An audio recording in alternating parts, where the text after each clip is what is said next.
Starting a short story is very exciting. You get an idea, maybe it's of a character, a scene, something that you get out of a novel that you are reading, and you start writing, and a few days later, you feel like you want to tell everyone this story that you are thinking about is going to be a bestseller, it's going to be published in the New Yorker, and it is the story that's going to get you discovered, and the world would have wished they discovered you sooner. A few days later, you feel like there is nothing that is making sense in this story. What am I writing about? Who is this character that I no longer know? How many times have you sat to write a story only to lose steam or stamina in the middle of it, and the plot gets messy, you're not sure what direction you are going towards, and the whole thing becomes unclear in your mind, and then eventually it just sits there unfinished. I just want to tell you, as someone who has gone through a creative writing program for 2 years, sat with authors who have been in the New York Times bestseller, published more than 10 books, even won the Booker Man's Award. Everybody goes through this.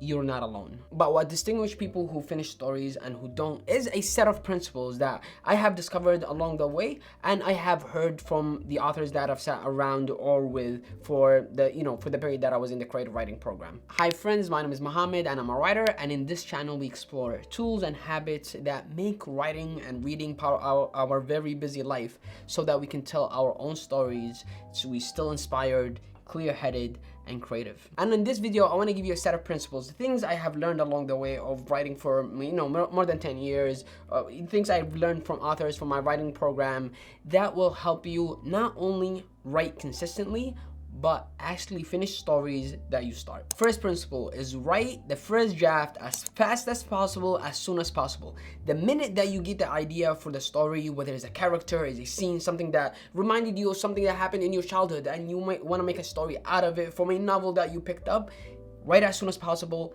as fast as possible. The first draft is the draft that you discover the story. It is not the draft where you think or you judge yourself as a writer. This is something that no one will read but you.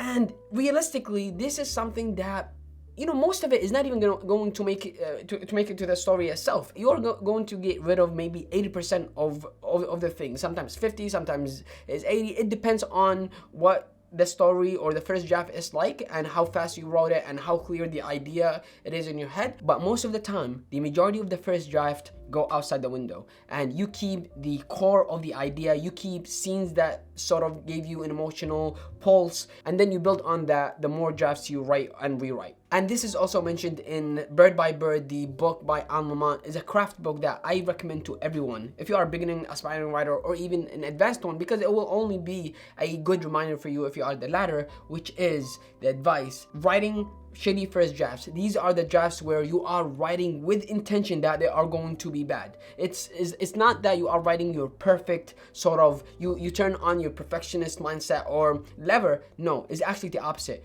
Seek to write a horrible first draft so that you can just take from it what you think will work for the story and then discard the rest. Because the excitement actually is not only in the first draft, it's actually in the second, because that's what the real writing happens. And this is something that George Saunders is very famous for. He says real writing or writing actually happens in the edit and not in the writing. Your job as a writer in the first draft is to discover what the story wants to be. If you want to make certain decisions later, you can, but in the beginning, you don't make decisions, you just write. The second principle is building the writing habit over the content. Habit over content, habit over content. It is way more useful for you to be able to write every single day in the same amount of time if possible. If it is not, then it's okay. But if you do it in a consistent chain, it is the better writing you will produce. Because if you just rely on the fuel that we feel in the beginning of writing a story, when the idea sparks in our mind, we will not be able to stand the stamina that is required to actually finish the story. Relying on motivation and inspiration is just not sustainable, because they come and go with time based on how we feel that day, how we feel about our writing that day. And so some days we think we are the best writer in the world, and other days we feel like, how did we even choose this as a passion or something to pursue? And so you can rely on either or for you to finish a story. What you have to rely on is the habit, the consistency of showing up every single day or as many days as possible, so that you can finish the story. And the way consistency works with building better stories or making you a better writer is, the more consistent you are, the better the clearer the story will be in your mind. Because if you just start writing a story and you take a break after a week, and even if you wrote 5, 6, 7 pages, then what will happen is in that break, you will tend to forget the nuances and the details that you wrote in those first 5, 6, 7 pages. But when you are showing up day in and day out, your brain works at night while you are asleep, solving problems that you have faced during the day with working with the story that you are writing. So when you wake up the next day and you sit down for your writing session, you tend to know things that you struggle with knowing the day before because your brain had already solved for it while you are asleep. So show up more, write better. So you wrote the first draft as fast as possible, you were consistent so the story stays fresh in your mind, and you reach principle number 3. When you finish the first draft, you must celebrate. This small win is something that you have to tell your brain you did a good job, so that you are able, when you are returning to the cycle of writing a new story, you are chasing that effect, chasing that reward, or your brain is chasing that reward. Because we can't forget our sort of primal instincts that makes us human, is that we are a reward-seeking creatures, and this is why we tend to eat food. This is why we tend to get married and do all of the things that makes us human, because we are chasing a reward behind our actions. So build that into your process by maybe taking a break, or going for a walk, or treating yourself to your favorite meal, or even telling people that you have finished the first draft. I personally like to do this a lot. When I finish my first draft, I will text my writing friends, hey, I have something very exciting to tell you guys. I have a first draft finished for a story that I can't wait for you to read and give me feedback on. I will tell my wife, can we schedule a time, or can you find a time so that you can read a story that I just wrote. Just that process of telling people, the process of like treating myself into a meal or whatever the case might be, gives me a sense of satisfaction or accomplishment for finishing that first draft. Because honestly, that's the biggest step. Finishing that draft is the hardest. The editing and the drafting and the redrafting and receiving feedback, it's long and is tedious, but getting over the hump of the first draft is probably the hardest step. Principle number 4, and at this point they do feel like more steps than principles, is edit slowly. You will receive feedback probably from writer friends, from people that you share your writing with, and they will tell you the things that they like, the things that they don't like. You'll probably take it personal, you shouldn't, and zoom out and then decide what you will work on. The first drafts, like we said, they're not perfect, they're messy, and they have too many things to even try to fix at once. So take a step back and try to edit as slow as possible. Taking one thing at a time, developing the character maybe is a dialogue in a certain section that feels funny and you want to fix it. Maybe is the end and you don't like how's it landing. It does not connect to the beginning of the story, or it does not connect to the story at all. It doesn't have a meaning. Maybe the dilemma is not clear. The character doesn't have a clear transformation, or doesn't have something to go after, because this is what readers tend to look for. To be able to embody a character or to feel related to the character, they need to have a mission in their small world life. And if they have that, then the reader will feel connected to them and will root for them, or the opposite, or will likely root for their failure. Whatever the case might be, they have to have something to go after. And this is how to do it. You wrote your first draft, you took a break, you rewarded yourself, is rereading the first draft without pen and paper. I know it's gonna feel tempting to start annotating, to start commenting, deleting, cutting, and do all the things, but when you reread it for the very first time, do not write anything on the paper. Just read it all at once, because what you want to do is get a very clear bird's eye view picture of what the story is, where is the emotional center is, what is it doing and not doing, where do you think the part is missing? And you will have an emotional sort of meter for each part of the story, so that when you go back and reread it for the second time with a pen and paper, you know which parts that you want to annotate on that will connect to maybe other parts that will come later. Because a story is sort of like a web that is interconnected with each other. It's not just a series of events that have like, the beginning, middle, and end is not like a staircase. It's more like a circle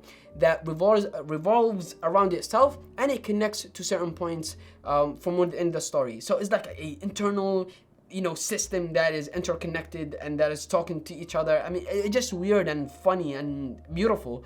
And the way to get that understanding, in order for you to be able to see the story from that perspective, is to get a bird's eye view, then to go into the weeds of things later. Now, on the second read, what you are doing is cutting. You're cutting unnecessary parts. You're cutting distractions. You are cutting the things that don't make sense in the story. You are cutting the characters that are in the story but don't matter and don't change the story in any way or add on to the story in any way. You are cutting the things that distracts us from what the main character is. You're just cutting the things that don't make sense. And it's not like you are going with a checklist and you're cutting things from that checklist. It's not that. It's literally you're rereading it, and there is this like meter in your mind that tells you, it's like, and George Sanders actually talks about this in his book, A Swim in the Ponds in the Rain, where he says there is a meter in your mind as a writer where the way it happens is that you're reading and it's on the green. And then you keep reading, and then you get to a part and then it flips to the red. And when it flips to the red, this is the part where you're deleting because it's outside the world that the story wants to shape for the reader. So you keep deleting until everything is on the green, and in the process you're probably you're developing some parts that feel underdeveloped until everything feels like it is on the green. And when everything feels like on the green, you get to principle or step number 5, which is rewrite.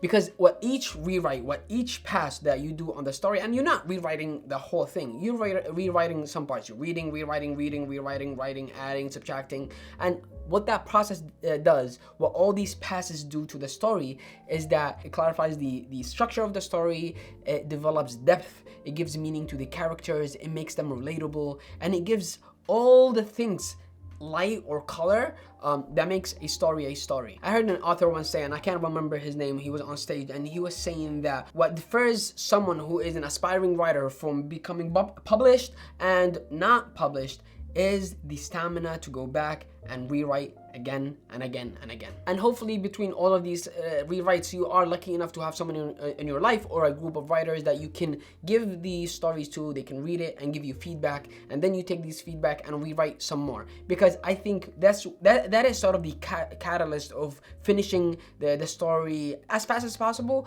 but also for it to be as complete as possible when other people read it on their way. Because if you're just reading it by yourself, you sort of have a blind spot that you tend to operate from, and others, when they read it, they will tell you things that you did not even know about the story or what the story was doing. They will give you that perspective and they will help you with the rewrite. And finally, common pitfalls when it comes to starting and finishing a project, a short story or a writing piece, is that one is over planning in the beginning. And I don't know if this is for everyone, but for me, when I'm writing a story, I don't plan. I don't have an outline. I don't know what's going to happen at the end. E.L. Doctorow, he says that writing is like driving in a pitch black neighborhood or a street, and you can only see 2 feet of light that your car headlight is lighting or giving a light to.